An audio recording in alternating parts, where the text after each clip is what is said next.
जय बोलो देवाधिदेव खदार श्री भगवान महावीर स्वामी की, अहिंसा परमो धर्म की, परम पूज आचार्य गुरुवर श्री विद्यासागर जी महाराज की। ओम प्रमाण सागर जी महाराज की। ओम। आज हम दशलक्षण के चौथे दिन में चौथे अध्याय में प्रवेश कर रहे हैं। चौथे अध्याय में मुख्य रूप से ऊर्ध्वलोक का वर्णन, अधोलोक, मध्यलोक से ऊपर ऊर्ध्वलोक, और ऊपर देवों का आवास है। हमारी चेतना जैसे जैसे ऊपर उठती है, हमारे भीतर दिव्यता का विकास होता जाता है। ऊर्ध्वलोक में देवों का होना हमें यही संदेश देता है। हम सबको ये पता है कि नीचे अधोलोक है और हम लोग जहाँ हैं मध्यलोक है। 1,00,000 योजन ऊंचा सुमेरु पर्वत है और उससे एक बाल के ऊपर सौधर में शान स्वर्ग का ऋतु नामक विमान है। वहाँ से ऊर्ध्वलोक की शुरुआत होती है। तो चूँकि वर्णन ऊर्ध्वलोक का है और ऊर्ध्वलोक में मुख्यतया देवताओं का निवास होता है, ठीक है। ऊर्ध्वलोक में मुख्यतया देवताओं का निवास होता है और देवताओं के उस निवास के कारण इसी अध्याय में देवों का भी वर्णन है। सभी देव ऊर्ध्वलोक में रहते हैं, परंतु सभी देव, थोड़ा कम, ओम कम करो। देव ऊर्ध्वलोक में रहते हैं, परंतु सभी देव ऊर्ध्वलोक में नहीं रहते। इसकी चर्चा आगे के सूत्रों में है। देवाश्चतुर्निकायाः, देवों के 4 निकाय यानी प्रकार है। 4 प्रकार के देव हैं, भवनवासी, व्यंतर, ज्योतिष और वैमानिक। इनमें भवनवासी और व्यंतर अधोलोक में होते हैं, व्यंतर कुछ मध्यलोक में भी रहते हैं, और ज्योतिष देव ये सूर्य चंद्रमा आदि हैं, ये मध्यलोक में ही होते हैं। यहाँ से 1121 योजन 790 योजन ऊपर। आदितस्त्रिषु पीतांतलेश्याः,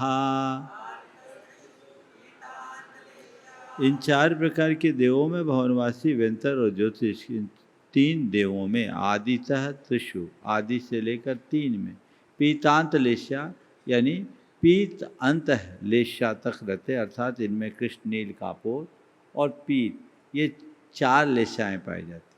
यानी क्या महाराज, देवों में अशुभ लेश्याएँ होती है? ऐसे नहीं होती, परंतु जब भवनवासी, व्यंतर और ज्योतिष की देवों में कोई उत्पन्न होता है तो उस घड़ी उनकी नियमतः अशुभ लेश्या होती है।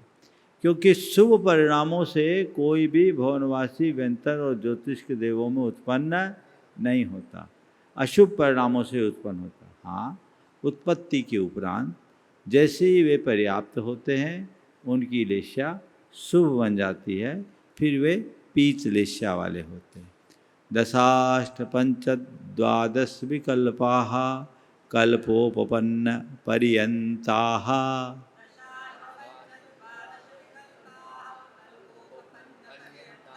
10, अष्ट, पंच और द्वादश विकल्प यानी भेद वाले, क्रमशः कल्पोपपन्न, कल्पोपपन्न पर्यंत यानी भवनवासियों के 10, व्यंतरों के 8, ज्योतिषकों के 5 और वैमानिक देवों में कल्पोपपन्न देव, जिनको कल्पवासी देव कहते हैं, उनके 12 भेद हैं। भवनवासी के 10, व्यंतरों के 8, ज्योतिषकों के 5 और कल्पवासी में 2 देव होते हैं। वैमानिक देवों में कल्पोपपन्न और कल्पातीत। तो कल्पोपपन्न अर्थात कल्पवासी देवों के 12 भेद उनके 12 इंद्रों की अपेक्षा है। आगे के सूत्र में इनकी विवेचना विशेष होगी। इंद्र सामानिकत्रायस्त्रिंश पारिषदात्मरक्ष लोकपालानिक प्रकीर्णकाभियोग्य किल विशिकाश्चैकसः।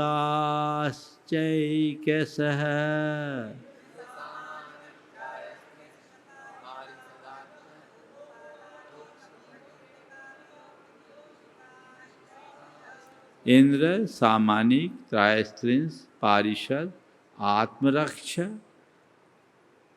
लोकपाल, प्रकीर्णक, अलोकपाल, अनीक, प्रकीर्णक, आभियोग और किलविष्क, एक एक इंद्रों में ये 10 प्रकार के देव होते हैं। इंद्र जो कमांडर है, चीफ, सब देवों का मुखिया, उसको बोलते हैं इंद्र। दूसरे होते हैं सामानिक, जो इंद्र के समकक्ष होते हैं, लेकिन उनके पास आज्ञा नहीं होती, पावर नहीं, ऑर्डर किसका चलता है? इंद्र का। तो जो इंद्र के समान है उसको बोलते हैं सामानिक। आयु और प्रभाव आदि बराबर रहता है, लेकिन ये आज्ञा इनकी नहीं चलती। तो इंद्र के बाद सामानिक, इसके बाद है त्रायस्त्रिंश। इनकी संख्या कुल 33 होती है, जो देवों में एक प्रकार से गुरुओं का काम करते हैं, मंत्री और पुरोहित जैसा काम करते हैं, उनको बोलते हैं त्रायस्त्रिंश। समझ गए? ये विशेष इंद्र के इनर काउंसिल के खास लोग होते हैं। फिर पारिषद, इंद्र की जो काउंसिल होती है उसको बोलते हैं पारिषद। इंद्र के सभासद, इंद्र जब बैठता है, उनकी वार्ताएं चलती है, मंत्रणा चलती है, तो उस मंत्रणा और वार्ता में जो सदस्य और सभासद रहते हैं उनको बोलते हैं पारिषद।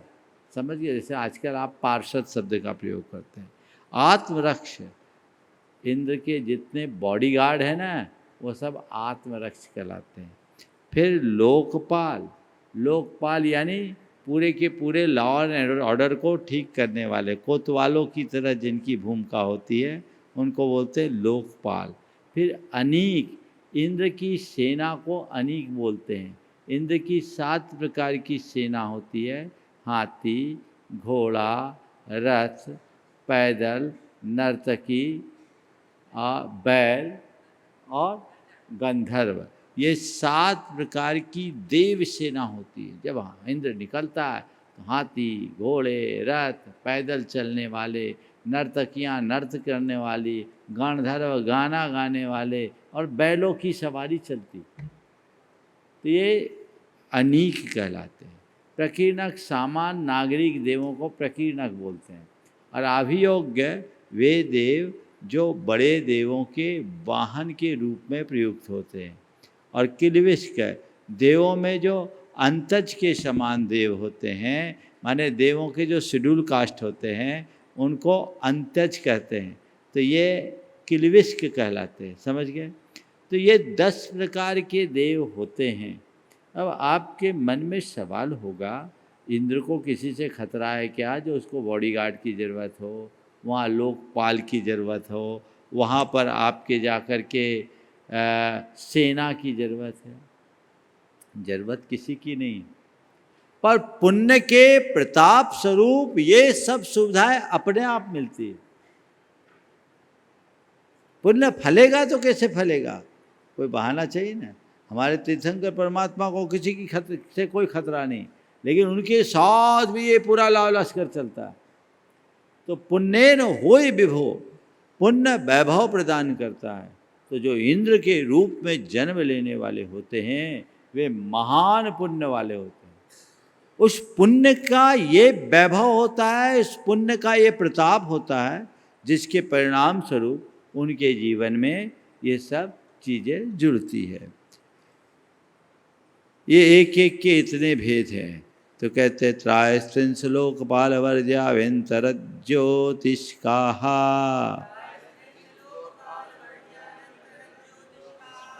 त्रायस्त्रिंश और लोकपाल को छोड़कर व्यंतर और ज्योतिष्कों में 8 प्रकार के देव होते हैं।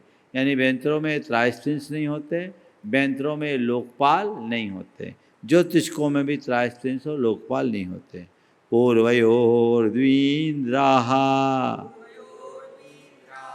प्रारंभिक के 2 निकाय यानी भवनवासी और व्यंतरों में 2-2 इंद्र होते हैं। बाकी ज्योतिष में 1 इंद्र और 1 पतीन्द्र, और वैमानिकों में भी 1 इंद्र और 1 पतीन्द्र होते हैं। काय प्रविचारा ऐसा ना, रति सुख या इंद्रिय सुख को प्रविचार कहते हैं। देवों में भी ये प्रविचार होता है। ऐसान स्वर्ग तक के देव, वनवासी, व्यंतर और ज्योतिष्क मनुष्यों और पशु पक्षियों की तरह शरीर से संसर्ग करते हैं। उससे ऊपर शेषा स्पर्श रूप शब्द मनः प्रविचाराः। शेष देव क्रमशः अपने देवियों के स्पर्श से, रूप यानी उनके रूपावलोकन से, शब्द यानी उनके मनोहर गीतों के श्रवण से, और मनः प्रविचार यानी मानसिक रूप से स्मरण करने से अपना सुख भोगते हैं। तो एक क्रम है। आगे के 2 स्वर्गों में अर्थात सनत कुमार महेंद्र स्वर्ग स्पर्श जन सुख का अनुभव करते हैं। इसके बाद आगे के 4 स्वर्गों में ब्रह्मोत्तर लांतो कापिष्ठ के देव अपने देवियों के रूपावलोकन से संतुष्ट हो जाते हैं। इसके बाद शुक्र महाशुक्र सतार सहस्रार यानी 9वें 10वें 11वें 12वें स्वर्ग के देव अपने देवियों के हास विलास मनोहर शब्द और संगीत से ही संतुष्ट हो जाते हैं। और उसके उपरांत 13वें 14वें 15वें 16वें यानी आनत प्राणत आरण अच्युत इन 4 स्वर्गों के देव अपने देवियों के स्मरण मात्र से संतुष्ट हो जाते हैं। उत्तरोत्तर इनकी लालसा कम होते जाती है। उससे आगे क्या होता है? परे प्रविचाराः। परे अप्रविचारा, उससे ऊपर के देव प्रविचार रहित होते हैं। देखो ये भी इंद्रिय सुख है। प्रविचार क्या है? वेदना प्रतिकारः प्रविचार। ये एक प्रकार की वेदना है, विकार है। भूख भी एक वेदना है। इसी प्रकार वासना की भूख भी भूख है। उत्तरोत्तर कम होते जाती है तो प्रतिकार का साधन भी कम हो जाता है। मनुष्य के जीवन में भी धीरे धीरे उम्र के हिसाब से चीज़ें घटने लगती है, वांछा कम हो जाती है, तो वह उन सब चीज़ों से दूर हो जाता है।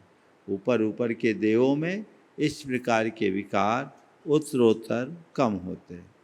भवनवासिनो सुरनाग विद्युत सुपर्णाग्नि वातस्तनितो दधि दीप दिक्कुमाराः।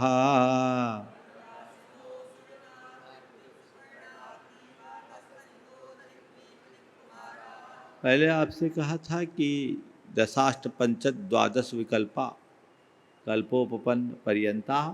भवनवासियों के 10 भेद तो महाराज वो कौन से हैं?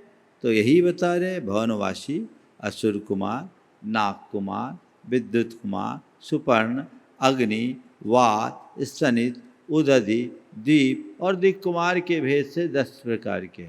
सब भवनवासियों में कुमार शब्द का प्रयोग होता है। कुमार इसलिए जोड़ा गया क्योंकि कुमारों जैसा आचरण करते हैं, कुमारों जैसी वेशभूषा में रहते हैं, इसलिए इनको कुमार शब्द इनके साथ जुड़ा है। व्यंतराः किन्नर किम पुरुष महोरग गंधर्व यक्ष राक्षस भूत पिशाचाः।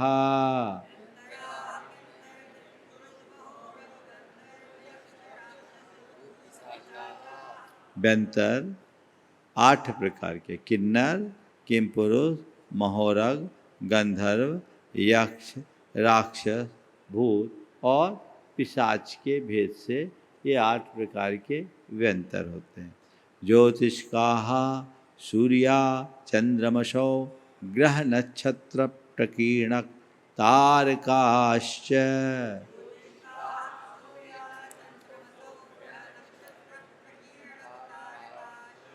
ज्योतिष देव सूर्य चंद्रमा ग्रह नक्षत्र और प्रकीर्णक तारे के भेद से 5 प्रकार के हैं। सूर्य हम सब देखते हैं, चंद्रमा इंद्र है, सूर्य प्रतिन्द्र है, और ग्रह नक्षत्र और तारे ये 5 प्रकार के मूल ज्योतिष देव होते हैं। समझ गए? मेरु प्रदक्षिणा नित्यगतियो निलोके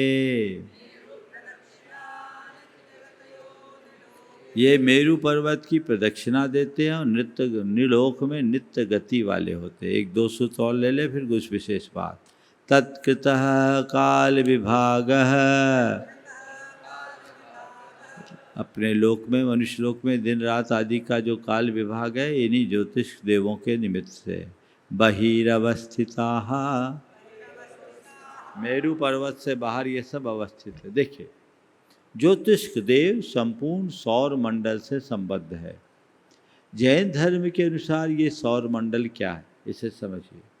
जैन धर्म के अनुसार इस धरती से 790 योजन ऊपर जाने पर मेरु पर्वत से 1121 योजन के गैप के बाद ज्योतिष देवों का संचार होता है। समझ गए?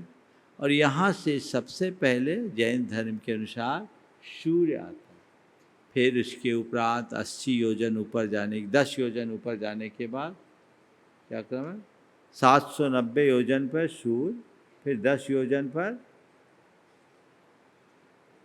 क्या, हम भूल रहे थोड़ा, क्रमशः 110 योजन में पूरे ज्योतिष के देव होते हैं, जिसमें सूर्य है, चंद्रमा है, ग्रह, उसके बाद ग्रह आते हैं, ग्रह और नक्षत्र आते हैं, और फिर उसके बाद 880 योजन पर चंद्रमा आता है, 80 योजन ऊपर, और उसके बाद ये सारे ग्रह आते हैं। तो ये पूरे के पूरे ग्रह, नक्षत्र और प्रकीर्णक तारे। हाँ बताओ।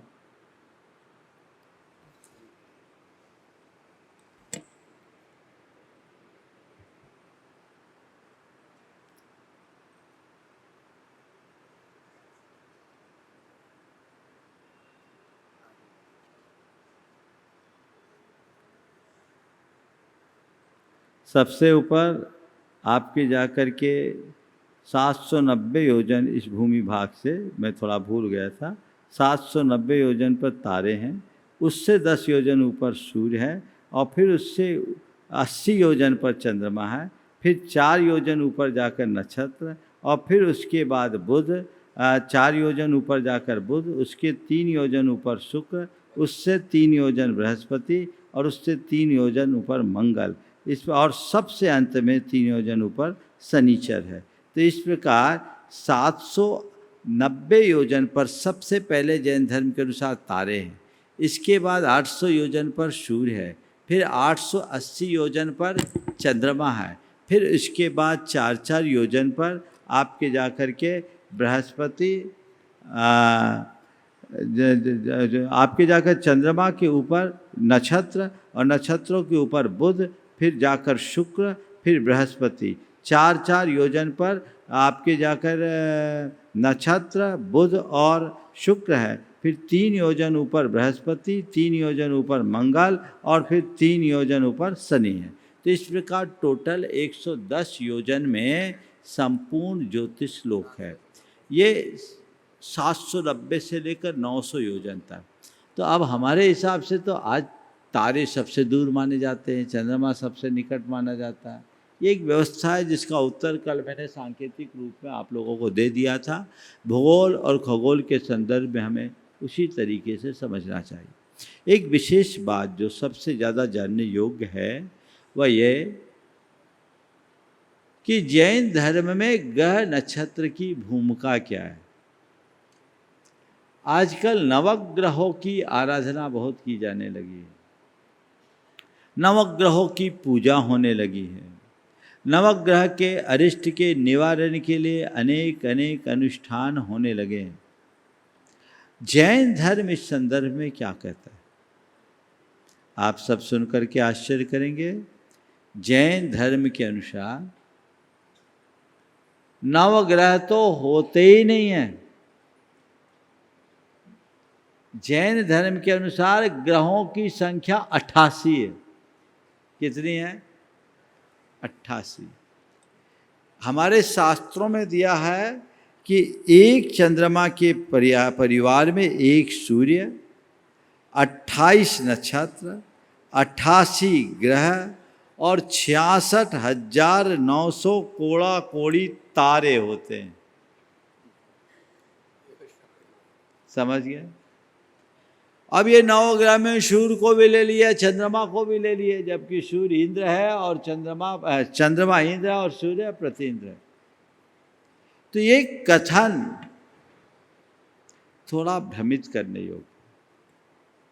सबसे पहले नवग्रह का क्या रोल है इसे समझ लीजिए। बहुत भ्रांतियां हैं। शनिवार को शनिचर की पूजा में न जाने कितने लोग लगते हैं, और अब तो हमारे यहाँ नवग्रह मंदिर भी बनने लगे हैं। यद्यपि ये हमारे तीर्थंकरों के ही मंदिर हैं, लेकिन पिछले 2000 वर्षों में जो काम नहीं हुआ वो 20वीं और 21वीं शताब्दी में हो गया। आगम के अनुकूल ये बातें नहीं। इसे थोड़ा आप लोग गहराई से समझिए। ये बात अपने मानस में बिठा दीजिए कि ग्रह नक्षत्र हमारा कोई भी बिगाड़ सुधार नहीं करते।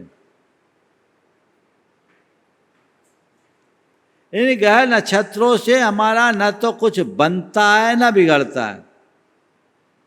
मतलब हाँ, ये ग्रह नक्षत्र अपनी गति से गतिमान रहते हैं।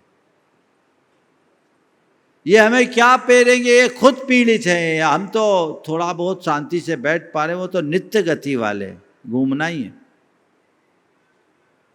हमारा सुख दुख हमारे कर्मों से होता है।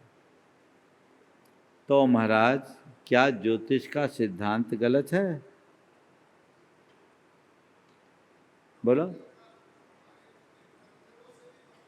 हाँ, बता रहा हूँ, आ रहा हूँ, सब चीज़ आएगी। क्या ज्योतिष का सिद्धांत गलत है? नहीं, ज्योतिष की समझ गलत है।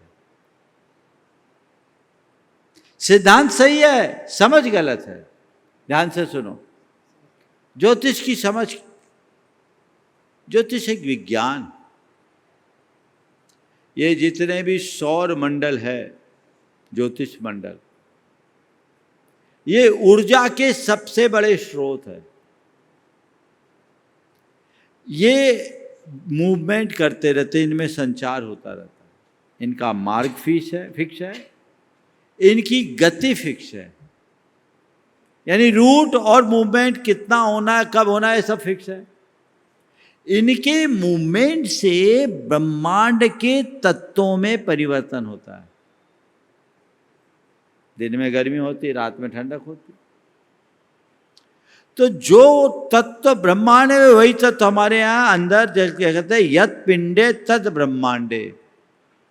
जो पिंड में है वही ब्रह्मांड में है, वो तत्व हमारे अंदर है।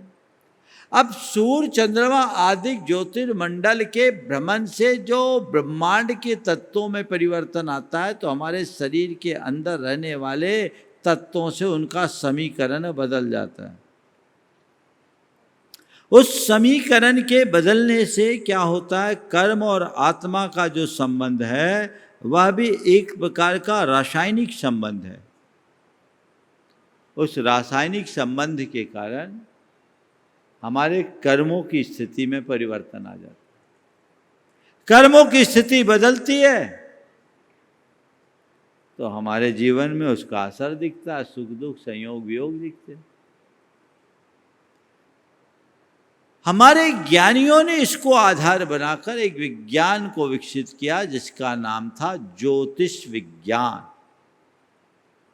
उन्हें इसके मूवमेंट को देखा, उसके बिल्कुल गति को देखा और समझा कि किस समय कौन सा ग्रह किधर होगा, कहाँ उसकी स्थिति होगी, और उस समय जन्म लेने वाले व्यक्ति के भीतर क्या असर होगा, किन तत्वों और किन गुणों की प्रमुखता और हीनता होगी।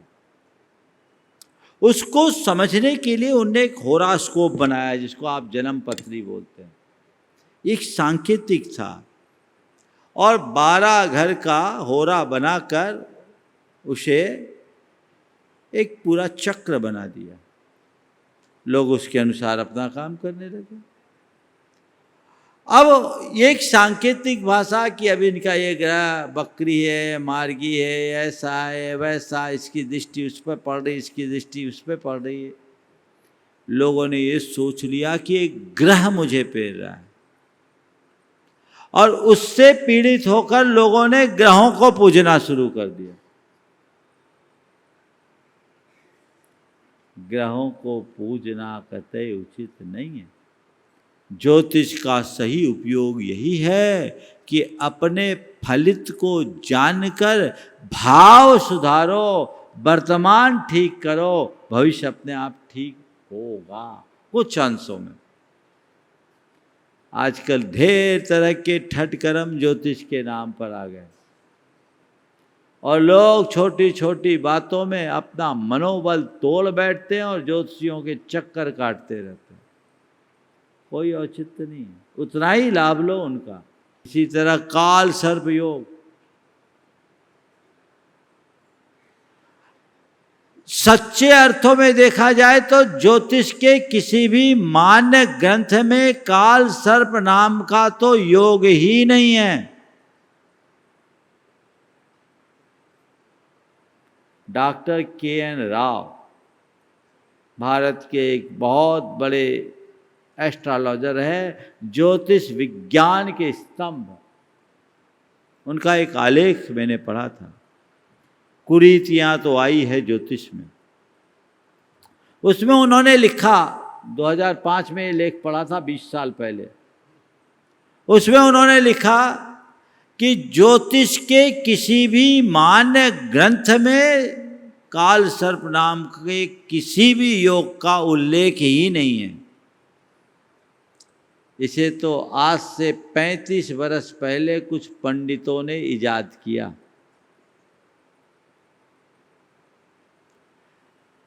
जिसे ये लोग, जिस राहु और केतु के मध्य में सभी प्रमुख ग्रहों के आने पर ये लोग तथा कथित काल सर्प योग कहते हैं, वह तो लाभकारी राजयोग है। ये के.एन. राव के शब्द बता रहा हूं। हाथ कंगन को आरसी क्या, मोरारजी भाई देसाई, चौधरी चरण सिंह, धीरू भाई अंबानी, अमिताभ बच्चन, सचिन तेंदुलकर जैसे अपने अपने क्षेत्र के सफल और अति सफल लोगों की कुंडली में तथा कथित काल सर्प योग है। लोग अंधविश्वासी। अब एक कुछ हुआ, नौकरी नहीं लग रही, काल सर्प योग, पिता से नहीं बन रही, काल सर्प योग, शादी नहीं हो रहा, काल सर्प योग। एक बार एक भाई मेरे पास आया, बोला महाराज जी ये काल सर्प योग क्या होता है? ये काल सर्प योग क्या होता है? सुनो, क्या महाराज ये काल सर्प योग क्या होता है? बोले काल सर्प तो सबके साथ लगा हुआ है। बोले सबके सिर पर काल रूपी सांप बैठा है, महाराज उसके उपाय, निवारण का उपाय क्या? बोले मुनि बन जा, मुनि बन जा, काल सर्प को तो वही जीत सकता है, मृत्युंजय बनने का रास्ता क्या है? मुनि बन जाओ। बोले नहीं नहीं महाराज मजाक नहीं कर रहा हूँ, बहुत परेशान हूँ, मेरे बेटे की शादी नहीं हो रही और पंडितों ने काल सर्प योग बताया, हम चाहते जैन विधि से उसका निवारण हो जाए, आपको उपाय बता दे। बोले क्या किया? बोले महाराज 3-4 जगह तो उतारा करा लिया। बोले क्या हुआ? बोले पैसे लग गए, फायदा नहीं हुआ। बोले तेरा नहीं हुआ, उसका काल सर्प उतर गया। मैंने उससे ऐसे ही पूछा तेरे बेटे की उम्र कितनी हो गई? बोले महाराज जी 28 साल हो गए। बोले तेरी शादी कितने साल में हुई थी? बोले 30 साल में। बोले अभी तो 2 साल पीछे है, चिंता काहे करता है? तुम 30 बरस पहले अपना ब्याह किए 30 की उम्र में, आज का लड़का 28 है, क्यों परेशान हो रहे हो? जब होना होगा तो होगा। और संयोग मेरे मुंह से क्या निकला, 30 साल, 30वें साल में उसकी शादी हुई, अब बच्चे पाल रहा है, उसको समझ में आ गया। तो मेरा आप सबसे कहना, इस तरह के काल सर्प आदि योगों की बात कोई कहे तो भ्रमित मत होना, पक्का बनना। बता रहा हूं एक एक करके। काल सर्प योग आदि की बात करे तो भ्रमित मत होना, ये सब बकवास है। हमारे तीर्थंकरों को भी जोड़ दिया, इससे क्या होगा, आने वाले दिनों में हमारी पीढ़ियां उन तीर्थंकरों को ग्रह मान करके पूजने लगेगी। हमने देखा जब नवग्रह की मान्यता बढ़ गई तो थुबोन जी के पास देवगढ़ और सिरोंजी में हमने कुछ मूर्तियों में देखा जो परमार कालीन और चंदेन कालीन जिनबिंब है, उनमें भगवान के नीचे वंदना मुद्रा में इन नवग्रहों को अंकित किया लोकमान्य, कि लोक में तुम नवग्रह मानते, हमारे लोग तो आर्यकांतक थे, उनने भगवान के चरणों में नमन करते हुए उनको अंकित कर दिया। क्यों? एक संदेश देने के लिए कि तुम्हें पूजना ही है तो इनको पूजो, क्योंकि ये भी इन्हीं को पूज रहे हैं, किसी और को पूजने की जरूरत नहीं। पत्थर पूजने से कुछ नहीं मिलता। एक ऐसा बाबा जो शनि का ग्रह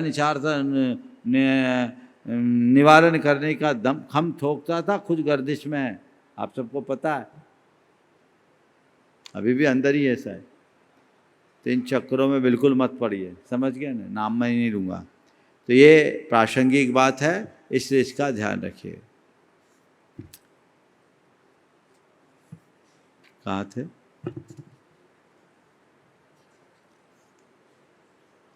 बहिरवस्थिता वैमानिका।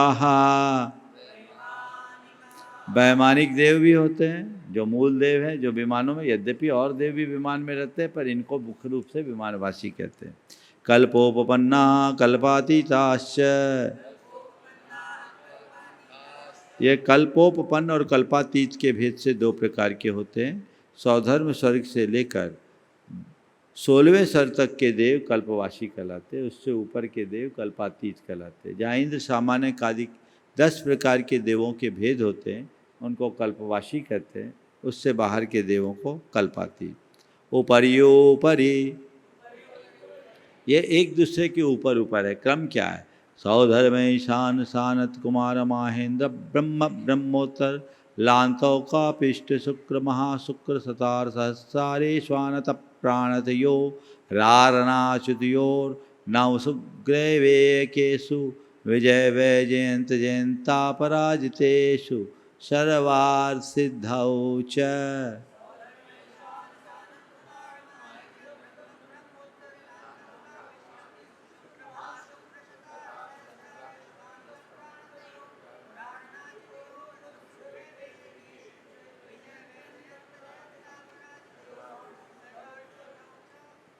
सौधर्म एहसान सानत कुमार महेंद्र ब्रह्म ब्रह्मोत्तर लांतो कापिष्ट शुक्र महाशुक्र सतार सहस्रार आनत प्राणत आरन अच्युत नव ग्रैवेक नव अनुदिश विजय वैजयंत जयंत अपराजित और सर्वार्थ सिद्धि के कल्पों में वैमानिक देवों का निवास है।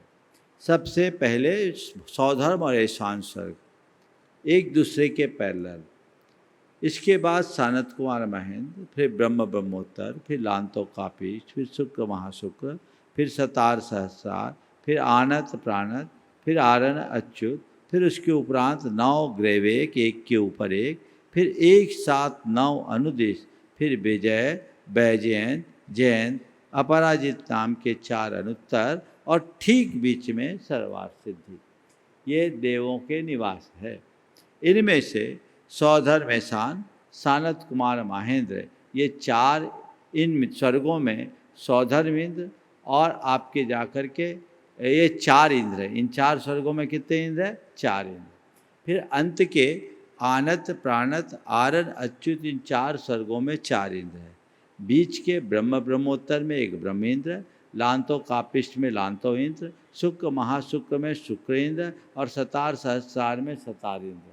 इस तरह का कथन है, कहीं कहीं महाशुक्र और सहस्रार इंद्र की बात है। तो इस प्रकार इन बीच के 8 स्वर्गों में 4 इंद्र है। तो 4 4 4 कुल 12 इंद्र कहलाते हैं, जिनमें पहले नाम वाले दक्षिणेंद्र कहलाते हैं जो एक भाव अवतारी होते हैं, और बाद वाले उत्तरेंद्र कहलाते हैं। सभी इंद्र सम्यक दृष्टि होते हैं। ठीक है, इस सूत्र में सहस्रारेषु 12वें स्वर्ग में विभक्ति तोड़ी है, वो इस बात के लिए कि मिथ्या दृष्टि यहीं तक जाता है और यहीं तक के जीवों की आयु अधिक होती है। फिर आनत प्राणत आरण अच्युत है ना, तो आरणाच्युतियोर ये जो विभक्ति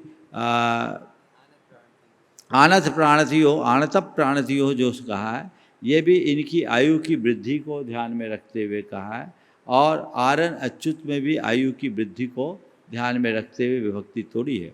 नवसु और गैवे के को एक शेष समास लेकर नवसु से 9 अनुदिशों को ग्रहण किया है, और विजय वैजयंत जयंत अपराजितेषु और सर्वार्थ सिद्धों को पृथक पृथक कहने का कारण ये है कि विजयादिक के देव 2 द्विचरम वाले होते हैं तथा इनकी आयु में जघन और उत्कृष्ट का भेद होता है, जबकि सर्वार्थ सिद्धि सभी एक चरम शरीरी होते हैं और इनकी आयु में जघन उत्कृष्ट का कोई भेद नहीं होता।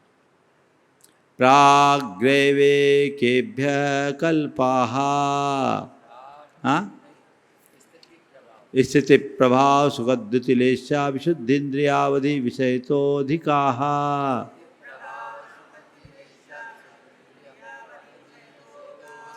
ये देव ऊपर ऊपर ज़्यादा पावरफुल है, इनकी स्थिति यानी आयु लोकांतिक निकाल, इनकी आयु, इनका प्रभाव, इनका सुख, इनके शरीर की कांति, इनकी लेशा की विशुद्धि और इनकी इंद्रियों की क्षमता, इनके अवधि ज्ञान का विषय ऊपर ऊपर अधिक है। प्रभाव बोलते सापानुग्रह शक्ति, साप देने की और अनुग्रह करने की शक्ति ऊपर ऊपर के देवों में अधिक अधिक है, अर्थात ऊपर ऊपर के देव अधिक अधिक पावरफुल होते हैं। लेकिन इससे उल्टा गति शरीर परिग्रहाभिमान तो ही ना,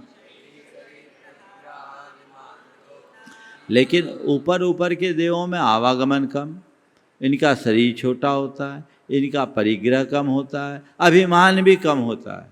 ये बड़प्पन की पहचान है, अभिमान की कमी। प्राग पीत पद्म शुक्ललेशा द्वित्रिशेषेषु,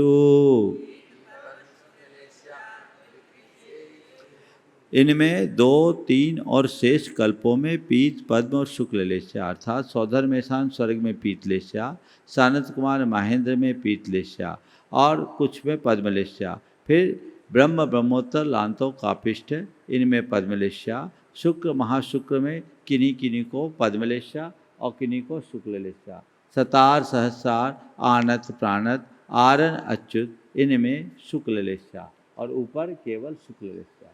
इस प्रकार से इन लेशाओं का वर्णन समझना।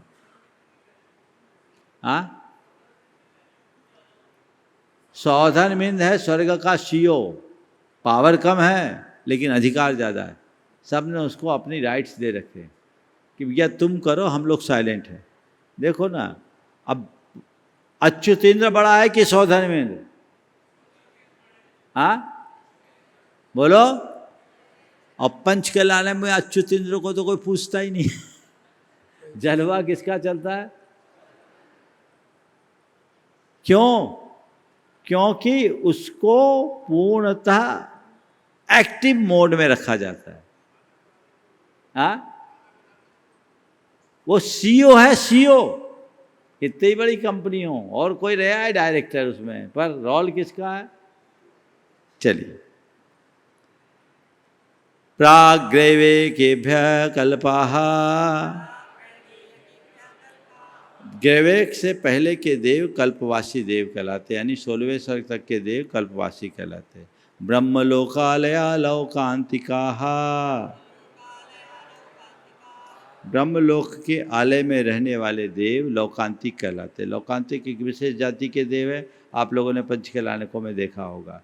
तो ये लौकांतिक हमारे कितने हैं? लौकांतिक कहाँ रहते हैं? ब्रह्मलोक के आलय में 5वें स्वर्ग में। ये सारे देव बाल ब्रह्मचारी होते हैं, वैराग्य भावना में लीन रहते हैं, द्वादशांग के पाठी होते हैं, शुक्ललेशा के धारी होते हैं और केवल तीर्थंकरों के दीक्षा कल्याणक में आते हैं। हरिवंश पुराण के अनुसार भगवान के बिहार में भी ये आते हैं। इस प्रकार ये लौकांतिकों की विशेष चर्चा है। इनके भेद सारस्वतादित्यवन्नरुणगर्दतो तुषिताभ्याबाधारिष्टाश्च,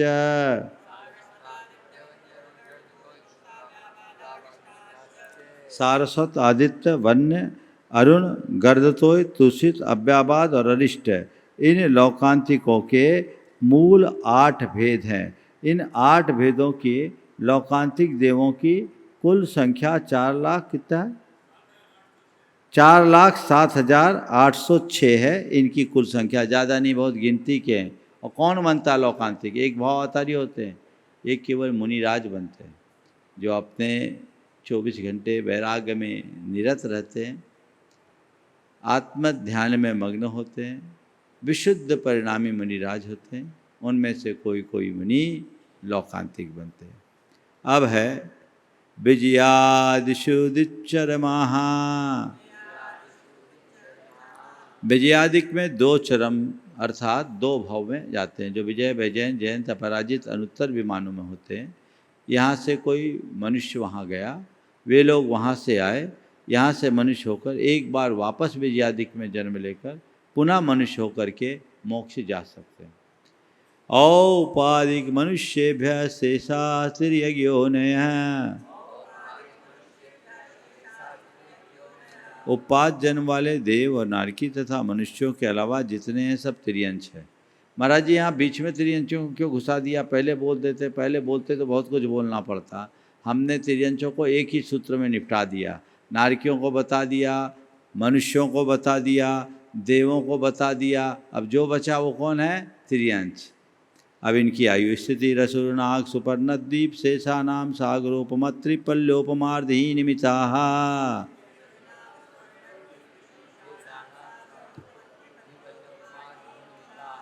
स्थिति आयु असुर कुमार के, नाग कुमार के, सुपर्ण कुमार के, दीप कुमार के क्रम से, और शेष 6 के।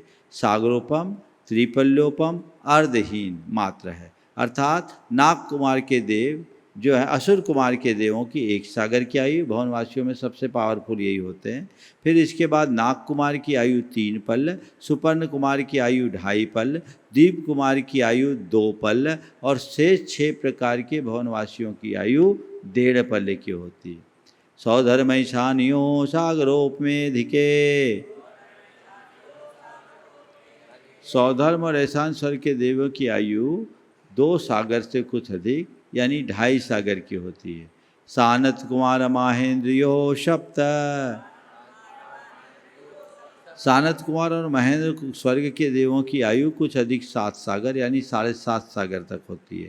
त्रिसप्तनव एकादश त्रयोदश पंचदश अभिरधिकानि तो। आगे के स्वर्ग युगलों में 3, 7, 9, 11, 13 और 15 जोड़ देना। अधिकानी तो, लेकिन अधिक कहाँ तक लगाना? तो सहस्रार स्वर्ग तक ही, यानी ब्रह्मोत्तर में 7 में 3 जोड़ो तो 10 हो जाएगा। लांतो कापिष्ट में 7 में 7 जोड़ेंगे तो 14 हो जाएगा। शुक्र और सतार में, शुक्र महाशुक्र में तो 7 में 9 जोड़ेंगे तो 16। सतार सहस्रार में 7 में 11 जोड़ेंगे तो 18। फिर इसके बाद आनत प्राणत में 7 में 13 जोड़ेंगे तो 20, और फिर और अच्युत में 7 में 15 जोड़ेंगे तो 22। लेकिन यहाँ तू शब्द कहा है कि अधिक केवल 12वें स्वर तक लगाना। एक विशेष बात आपको जानने की है कि हमारे परिणाम हमारे जीवन में कितना उथल पुथल मचा देते हैं। किसी ने ऊपर की आयु का बंध किया, उच्च स्वर्ग के देवों का, और उसका उस घड़ी यदि मरने के समय परिणाम बिगड़ गया तो अपनी आयु को घात लेता, आगामी आयु को, वर्तमान आयु नहीं, आगामी आयु, इसको बोलते घातायु। और ऊपर स्वर्ग में जिसको जन्म लेना था वो नीचे आ गया। आप सब सुनकर ताज्जुब करेंगे, द्विपायन मुनि महामुनि थे। उन्होंने देवायु के उत्कृष्ट अनुभाग का बंध किया था, यानी सबसे ऊंची आयु 33 सागर की आयु, सर्वार सिद्धि की आयु। उनको कहाँ जाना था? सर्वार सिद्धि। इस आयु का बंद कर लेने वाले दीपायन धवला में आया है। अंत में जब उनके परिणाम बिगड़े तो अपनी पूरी आयु का घात करके सम्यक दर्शन से स्खलित होकर बैंतरों में, भवनवासियों में अग्नि कुमार देव उत्पन्न हुए। 1.5 पल्ले की आयु, कहाँ 33 सागर, कहाँ 1.5 पल्ल, कहाँ सर्वार सिद्धि और कहाँ अग्नि कुमार। समझ गए? इसको बोलते हैं घातायुष। तो ये कहाँ तक होगा? 12वें सर्ग तक। 12वें सर्ग से ऊपर जो भी उत्पन्न होंगे शुक्ल लेशा के साथ होते हैं। तो शुक्ल लेशा से फिर कोई भी घातायुष का नहीं होता। नारकान अपरा पल्योपम आरनाच्युता दूध में के न नवसु ग्रवेय केशु विजयादिषु सर्वा सिद्धौ च।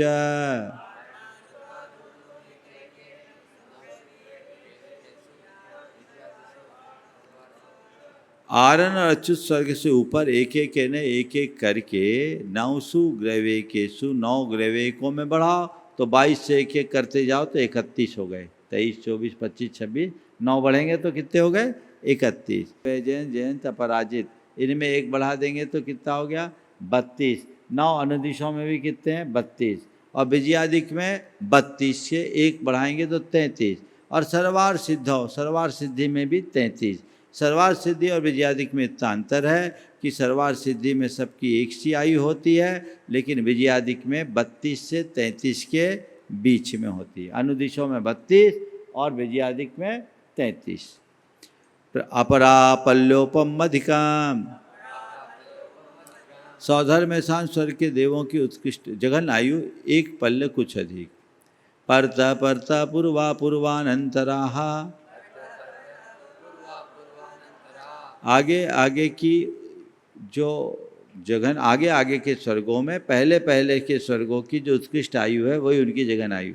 जैसे सौधर्म स्वर्ग की उत्कृष्ट आयु 2 सागर है, तो सानंद कुमार महेंद्र स्वर्ग की आयु भी जघन आयु 2 सागर की हो। सानंद कुमार महेंद्र की 7 सागर है, तो ब्रह्मोत्तर की जघन आयु 7 सागर होगी। नारका नाम च द्वितीयादिषु, नारकियों में भी दूसरी आदि पृथ्वियों में ही लगा लेना। पहली पृथ्वी में अगर 1 सागर की आयु है उत्कृष्ट, तो दूसरी पृथ्वी में 1 सागर की आयु होगी जघन्य। इसी तरह पहली दूसरी पृथ्वी में 3 सागर की आयु है उत्कृष्ट, तो तीसरी पृथ्वी में 3 सागर की आयु होगी जघन्य। 10 वर्ष सहस्राणि प्रथमायाम,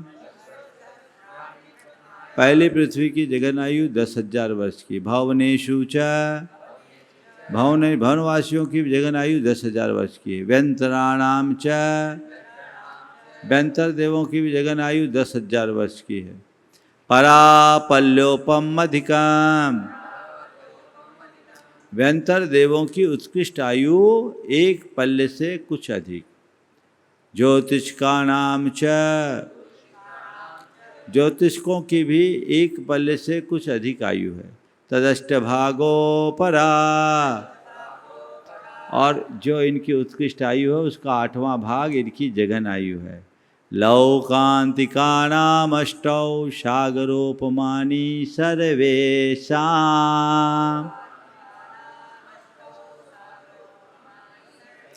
लौकांतिकों की उत्कृष्ट आयु जगन उत्कृष्ट सब एक ही है। 8 सागरोपम, सर्वलोकांतिकों की आयु कितनी है? 8 सागर, न हीन है न अधिक है। इस प्रकार तत्वार सूत्र का 4th अध्याय पूर्ण हुआ। चलिए, हाँ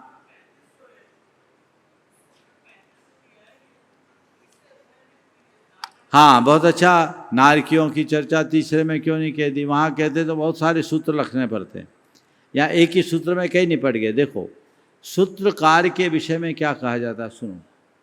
सूत्र जितना लघु हो उतना अच्छा है।